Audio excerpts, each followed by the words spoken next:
Morning. शुद्धाच ब्लॉगमध्ये सगळ्यांचे स्वागत आहे. कसे आहेत सगळेजण मस्त आणि स्वस्तच असतात. स्वस्त राहा, मस्त राहा आणि मजेत राहा. आता माझी सगळी कामं आवरलेली आहेत. अजून 10ला 5 कमी आहेत. आमचे नाश्ते झालेत, स्वयंपाक पण झालेला आहे. आज फार गडबड आहे, थोडं बाहेरही जायचं आहे. आणि आमच्या बिल्डिंगमध्ये ॲप्रोसाठी खूप दिवसाचं कस्टमर थांबलेलं आहे. कारण का मला रोज लेकीकडे जायचं लेकीकडे जायचं आणि पिलूला सांभाळायचं आहे, यातच वेळ जातो. आणि त्यांना म्हटलं कस्टमरला की मला नाही जमणार, तरी ते ऐकत नाही. ते म्हणतात नाही तुमच्याकडूनच ॲब्रोज. कारण का माझं इतके वर्ष पार्लर होतं, आता ते मी बंद केलेलं आहे. आता काही जमत नाही.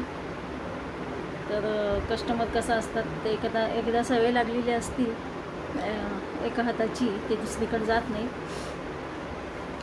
पण मला वेळेअभावी आणि आता मुली पण म्हणतात बास झालं मम्मी, किती वर्ष झाले तू करतीस आता.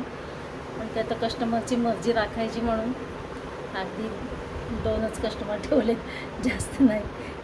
त्याच्याकडे जाऊन मला ॲब्रोज करायचे. आता जाते मी, त्याच्यात लवकर आवरलं आहे. आणि आज छोट्या मुलीचं सामान पण इकडे घर शिफ्टिंग करायचं ना, तर सामान पण येणार आहे, तर ती गडबड आहे. त्याच्यामुळे भराभरा आवरलं आहे. आज मिस्टरनी घेतलेली आहे सुट्टी, रजा घेतलेली आहे. कामं काही जाणार नाहीत का, तरी शिफ्टिंग करायचं. तिचं आता घरात जाऊन साफसफाईसाठी बाई लावली. आता ती बाई दुपारी येणार आहे, ते बघायचं आहे. तेच एवढी गडबड आहे. आता मी निघते ॲब्रोजसाठी आमच्याच बिल्डिंगमध्ये. चला तर मग आम्ही निघालो बाहेर, पण पाऊस आला फक्त. पाऊस काही थांबायचं नाव घेईना, वाढतोच आहे पण कमी नाही आहे. आणि आम्ही इथे थांबले.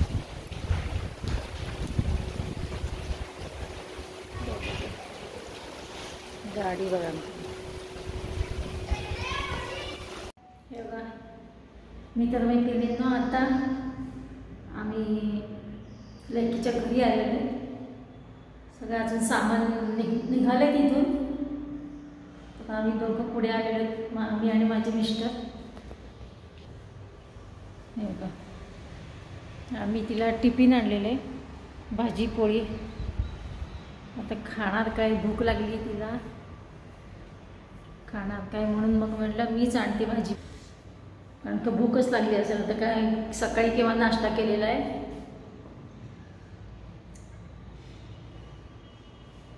आणि तिचं बघा नाही सगळे बघा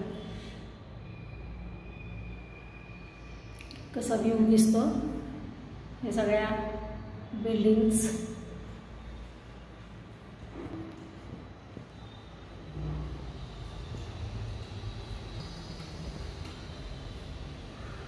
आता पाऊस पडत होता, येताना सुद्धा बारीक बारीक पाऊस चालू होता ना.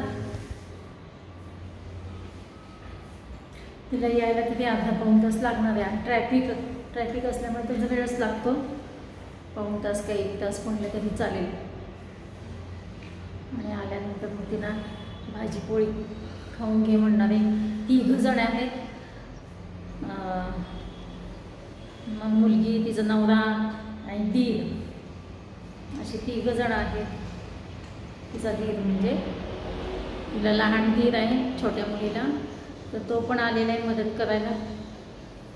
तर 3 पण येतील. आता 3 आले की त्यांनी 3 म्हणेन पहिला खाऊन घ्या आणि मगच सगळे सामान लावता येईल. आम्ही येताना एवढी चिकचिक होती रस्त्याने, भयंकर खूपच चिकचिक झालेली आहे पावसामुळे. रस्ते सगळे इतके पाया निष्ठून पडायची भीती वाटते. आता आम्ही गाडीवरनं आलो काय वाटलं नाही, 2 व्हीलरवरनं.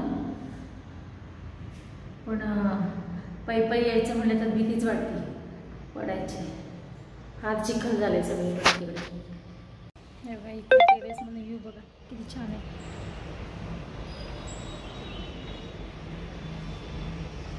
पाऊस पडून गेलाय.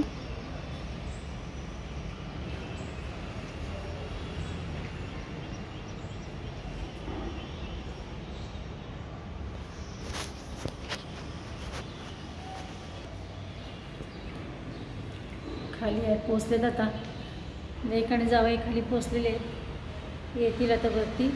हा सहावा मजला आहे ना, तर येतीलच वरती. आता दुपारचे वाजलेले आहेत 3, 3:15 झाले असतील, 3:15.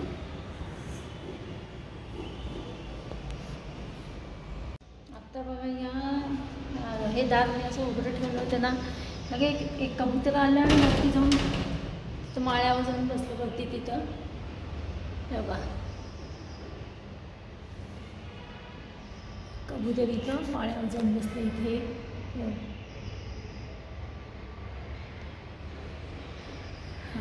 एकदम आवाज आला, मला काय झालं, आणि मला म्हणजे मी तिकडून आले त्या रूममधनं तर लगेच बाहेर पडलं. दार लावून. कबुतरांचं फार इथं सुळसुळाट नुसतं कबूतर आहेत. आमच्या घरी पण तसंच आहे बाबा, इतके कबूतर येतात आणि सगळे घाण करून जातात. त्याच्यामुळे ना दारा खिडक्या बंदच कराव्या लागतात. खिडकीतनं नाही येत, पण दारातनं ना, दार उघडं असलं ना की कबूतर येतातच. खिडक्यांना कसं आपलं जाळे बिळे असतात, त्याच्यामुळे ते कबूतर खिडकीत येऊ शकत नाहीत. पण हे बघा असे दार असतात आणि हे दार ओपन केले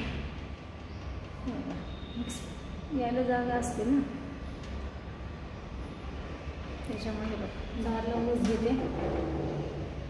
एकदा सवय लागली ना कबुतराला यायची, मग ते रोज येऊन बसतील तिकडे आतमध्ये येतील. हे बघा माझ्या लेकीचं सामान आणलेलं आहे. सामान लावायला झाली थोडीफार. आता हे बघा त्याच्यावरची गादी टाकायची फक्त राहिली बेडरूममधली. बऱ्यापैकी सामान लागले. बघा हे हॉलमधलं सामान लावलं आहे आणि किचन 50% सामान लागलं आहे. आता 50% अजून राहिलेलं आहे बऱ्यापैकी.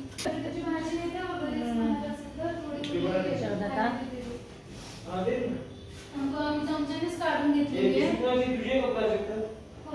घेऊन जा तुमची लक्ष्मीची. आणि तुम्ही डबा घेऊन जाता का? आम्ही तो उष्टा नाही काय. हो डबा घेऊन जाते ना. खरं की हो नाही डबा घेऊन जाते. पिशवी नाही आई नाही तुला मी अजिबात नाही. काय काय हा डबा कसा